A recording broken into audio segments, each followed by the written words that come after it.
Les musulmans de Côte d'Ivoire ont observé la 27e nuit du Ramadan, nuit du destin considérée comme bénie chez les musulmans du monde entier. La cérémonie officielle initiée par le COSIM, le Conseil supérieur des imams, avec à sa tête le cheikh Aboubakar Fofana, a eu lieu à la mosquée de la Riviera Golf. Cette nuit du destin a été marquée par des communications. Le point avec Ali Diarasouba. Plus d'1 millier de musulmans ce mardi soir à la mosquée de la Riviera Golf pour célébrer la nuit du destin, Laylatul Qadr.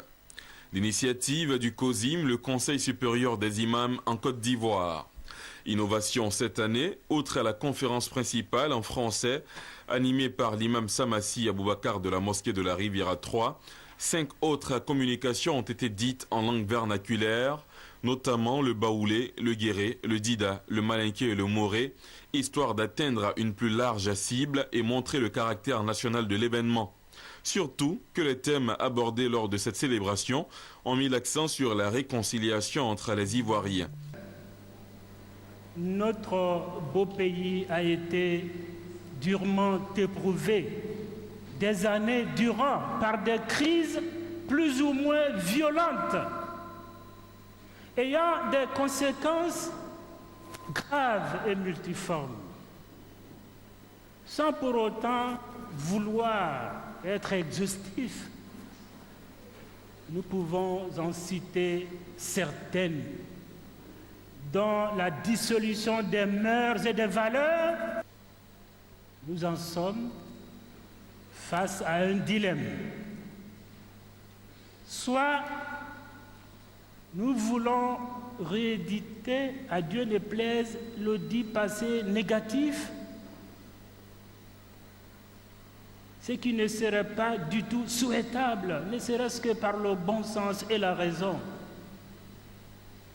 Soit nous voulons rompre avec cette logique, tourner la page et aller de l'avant. Notons que plusieurs membres du gouvernement ont pris part à cette célébration, dont le ministre d'État, ministre de l'Intérieur, Ahmed Bakayoko, représentant le chef de l'État. Pour le guide de la communauté musulmane nationale, le cheikh Bouakari Fofana, cette nuit hautement spirituelle est l'occasion d'appeler tous les fils et filles du pays à la cohésion sociale. Quand on sort d'une telle tragédie historique et humanitaire et que l'on se fixe comme objectif d'aller à la reconstruction dans la plénitude de son sens, à savoir celle de l'homme et de son environnement, la réconciliation devient une œuvre de patience et un travail en profondeur. Elle ne peut devenir réalité comme une génération spontanée par un coup de baguette magique. Il faut du temps pour l'incruster dans les esprits afin que la solidarité devienne agissance de façon effective. Tous les intervenants n'ont pas manqué de signifier que la nuit du destin est la plus méritoire de toutes les nuits de l'année, une nuit au cours de laquelle tout fidèle musulman se doit d'entrer par la prière, la louange et les actes de bienfaisance dans la grâce divine.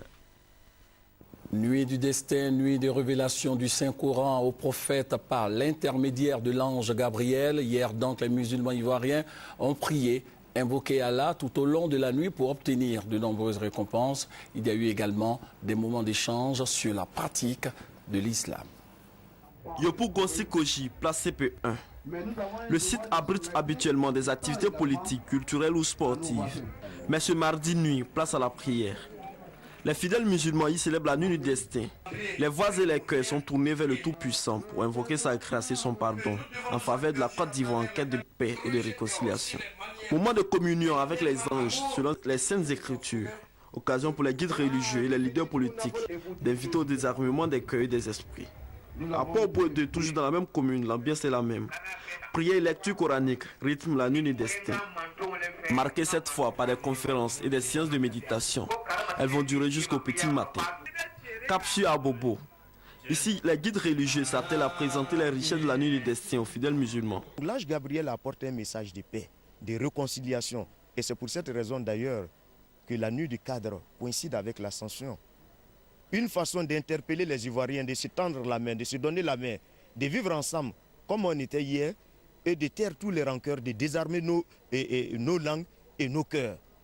Et que personne ne pense, n'est-ce pas, à la déstabilisation de ce pays. Juste à côté, la communauté sénégalaise. Les fidèles se donnent eux aussi les moyens de s'attirer la baraka d'Allah. À Ulasville, l'imam Ahmed Sanogo, venu de Bienkouma, a opté pour un partage d'expérience avec son auditoire. Dans tout le district d'Abidjan, les fidèles musulmans ont prié à divers endroits et ont adressé une seule prière à Allah.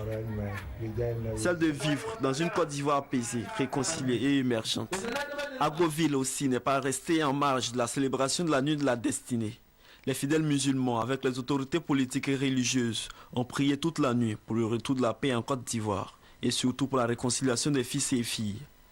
À la mosquée Fatma Zahra de Grand Bassam, les fidèles musulmans se sont retrouvés aux côtés de l'imam Dramé Moussa pour demander la clémence du Tout-Puissant pour la paix en Côte d'Ivoire. Au menu de cette rencontre, séance de méditation, de lecture coranique et de prière collective.